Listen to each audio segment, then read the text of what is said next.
Thanks for joining us on Inside Communications. Well, thank you. So you've said that you have a fierce hatred for run-of-the-mill thinking. How much of public relations is that run-of-the-mill thinking? Well, unfortunately, I think too much of it is. I think that you really do have to think out of the box, and that your target has to be sort of, if you want to communicate for your client, it has to be this kind of jaded media person who's seen it all and done it all. So to cut through the clutter of that, if you're sort of using a run-of-the-mill idea or a run-of-the-mill way of thinking, you're going to really hit a brick wall and not get the desired effect, which is the coverage for your client. Exactly, and that's really what drives everything, is getting this great coverage. And you do a great job of getting this coverage with out-of-the-box ideas, big-time media coverage. Does a client come to you? They know what they're getting when they come to you? Generally speaking, I would say that they definitely know what they're doing when they come for me, because they basically come to me referred by either other clients or clients that I've worked with before that move to other companies. So pretty much they know what they're getting, and I think that I kind of look like the product I sell. I'm not the man in the gray flannel suit, so they're not going to get that kind of idea. Let's talk a little bit about the evolution of this thinking. Was it something that you came to very early in your career, or did you just see that there was a niche that you could serve by this and it fits into your personality, fits into your persona, so you just decided to go with this? Well, I think it kind of came to me from my own influences. I came out of, before getting into PR, I was working in writing, I was working in music, I was working in art.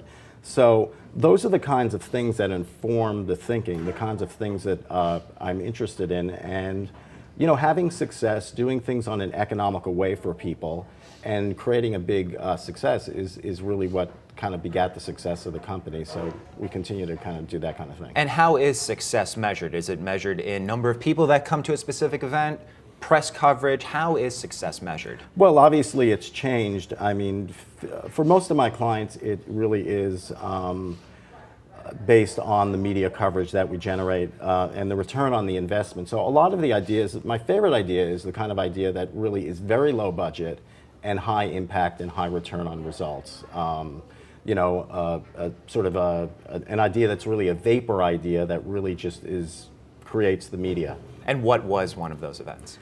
Well, I would say something like we did a campaign called the Guitar Face Search. It was for a video on demand company that had a guitar show, a show on guitar instructions, and they asked us to come up with an idea to promote the overall VOD service. My own interest in guitars, we came up with this idea. Again, it was a visual idea, so it was really the search for the greatest guitar face in America. So when people play guitar, they make funny faces. So this was a very cost-effective campaign. People basically just emailed in videos, emailed in photos. They were judged by 25 great rock and roll photographers, rock and roll guitarists who all worked for free, because we made the idea very simple. They were just going to judge the final 5. And it got tremendous coverage of the kind that, like the leading New York Times art critic, did a Friday Arts section cover about the whole subject of Guitar Face, which was based around this campaign. And obviously, again, it was visual, so it lends itself to a lot of television coverage and obviously a lot of action on the internet too. So you mentioned television coverage. Just recently, the Zombie Walk, tying that around Halloween. Knowing that Halloween this year is on a Monday, so you do the event on a Thursday, knowing that things can be packaged in such a way where that'll make for great weekend footage. What was your thought process behind that? How much forethought goes into when a specific event will take place, when coverage will happen, what's the prime time, in a way, for that coverage to air? Well, that's a very good question, because when you run it, you hate to kind of do things on Mondays and Fridays. Friday's the end of the week. It's going to end up in the Saturday paper, which is sort of the dead zone. Monday, it's kind of hard to get to the media over the weekend to kind of pitch it. With that particular campaign, I think the most interesting thing about that is we work with the client. It was a very quick kind of project where they said, look, we have a little bit of extra money. Halloween is coming up. We wanted to support, this was for AMC for their Monster Fest. We want to do some additional publicity, support this. What can you guys come up with? So the idea was to have a zombie march. Our idea, I think, which in terms of the timing, was to, they wanted to kind of do it Midtown, middle of the day, and we were kind of thinking of broadcast coverage and said, well, why don't we march them over the Brooklyn Bridge, when all the local morning shows and national morning shows are on, so we can actually get the traffic helicopter coverage. So that was kind of an interesting variation on that, and it did obviously accrue to getting a lot of television coverage, live coverage. The guy in the traffic helicopter is over the FDR, and then they swing the camera, and here are all these zombies coming over the bridge. They were all carrying logoed briefcases for AMC Monster Fest. And again, like you say, doing it a few days before, it enabled people to hold a story and then actually get advanced publicity to get people to tune in for the. Now you mentioned that they came to you, they said that they had a little bit of extra money, they want to do something out of the box. Would someone come to you right off the bat? Would this be something that would be their standard first option for getting publicity, or is it usually something in conjunction with something more traditional? Well, this was an add-on to the traditional publicity which was being done, which was to work with TV critics to promote. Obviously, they did an annual special about monster movies or a great filmmaker, and in addition to all the movies that they were publicizing. So this is kind of an add-on, and I think the thing about this kind of idea is that it adds like a personality and a sense of fun to the brand. And I think that's what a lot of publicity is about, is to make your brand is to make your brand likable as a person.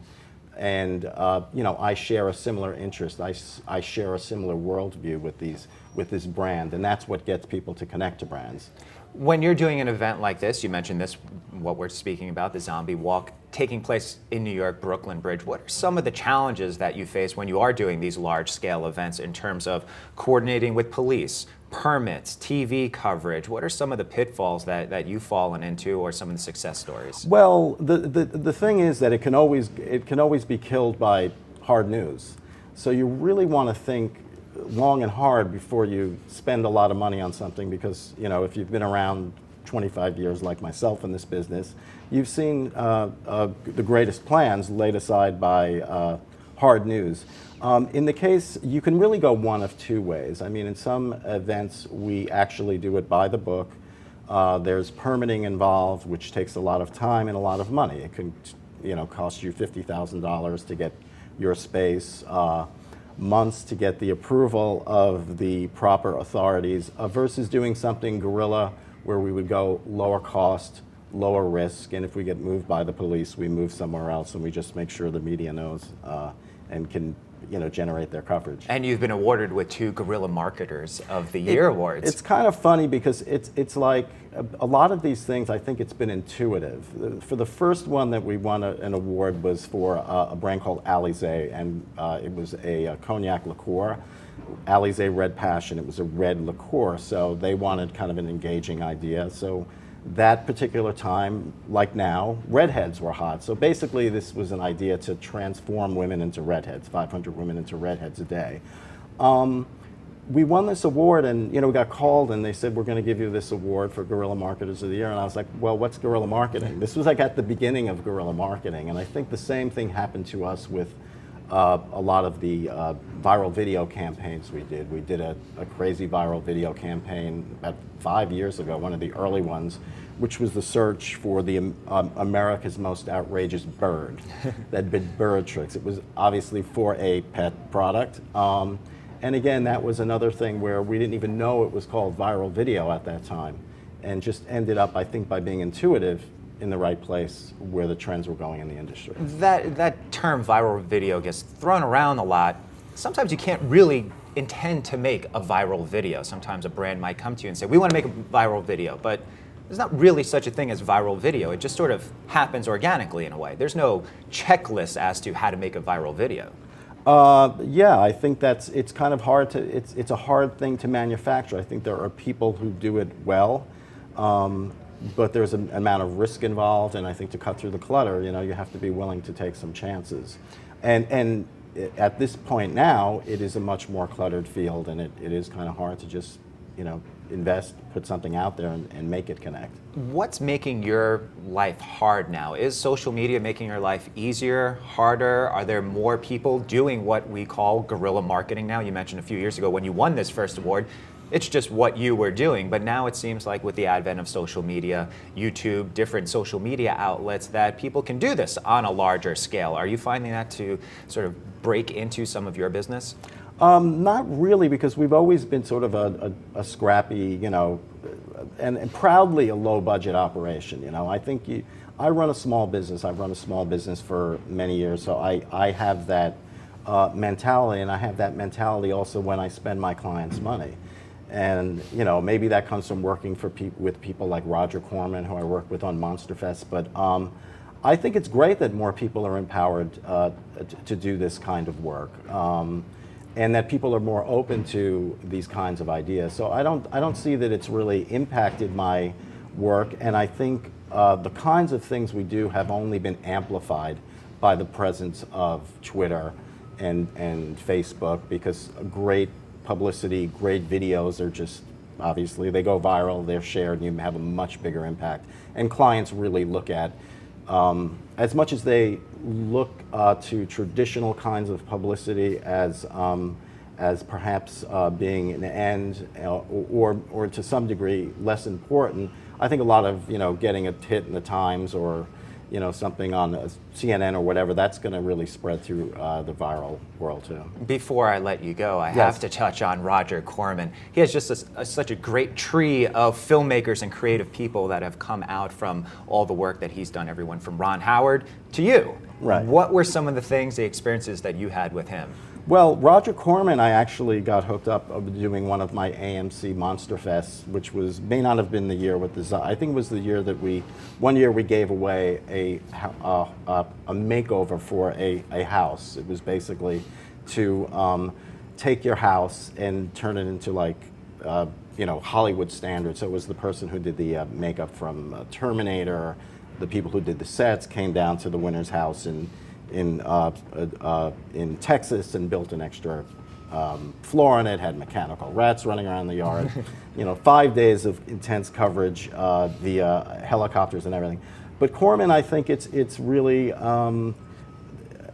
that was kind of one of the people who got me interested in this. I do remember like stunts from when I was a kid, the kinds of things that they did in the horror movies, and to me that seemed like a sense of fun, something that entertained me, that excited me, and that's kind of run through the work that I've done and that people like me do. So, and I was very proud to actually be paid by Roger Corman. Well, one of the few. One of the few. $2,000 from Roger Corman is like getting $10 million from someone else. So it was great to work with a guy like that and see that he also has kind of this childlike, if you want, enthusiasm. And I think that's a really great thing, because you want to have fun. You're working more than 9 to 5, so you want to come up with ideas that entertain you, that connect with the media, and that are really fun to work on with your clients, and will help you build relationships that continue for your career. When you start somewhere and they go to another place, they continue to work with you. So that's kind of the whole